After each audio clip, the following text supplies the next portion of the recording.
Hey guys welcome all of you. तो आज थी वेडनेसडे आज पुणी थे आम खाइबा बहुत बहुत बहुत बहुत इच्छा होता से पुणी आम चल जाइए गोटे रेस्टोरेंट को निजर पेट पूजा करने।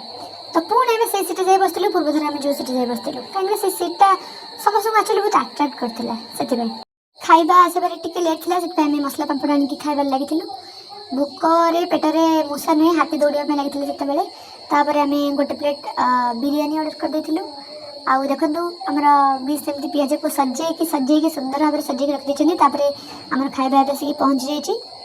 जहाँ जहाँ भी आम ऑर्डर दे सब आसिक पहुँची जाइए। आउ बर्तमान आउट ऑफ कंट्रोल समस्ते हो गले खावाई टाइम भी बहुत लेट होता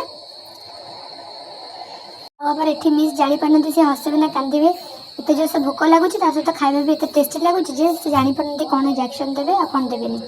तो ये समस्ते बर्तमान खाइबार पूरा व्यस्त अच्छा मोर एवं आसी चिली मशरूम आम समस्ते खाई चलचु आउ खाई चलचु। समस्त को एत जोर से भोक लगुला जे गोटे मिनिट भितर समस्ते निज निज प्लेट को सफा कर देते आ खाଇବା भी बहुत टेस्टी था।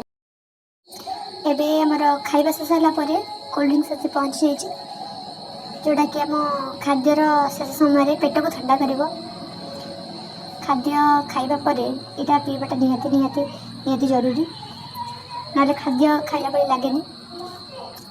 एबे आमर पेट पूजा सर जाइए आगू जेहतु दशहरा आसची तो आम भाई ट्रेंड्स को जाकि नुआ नुआ कलेक्शन सब कौन आसता देखा तो आम चली ट्रेंड्स आउ जहाँ जहाँ भी आम कलेक्शन करूँ से आपको नेक्स्ट वीडियो देखी। Thank you for watching.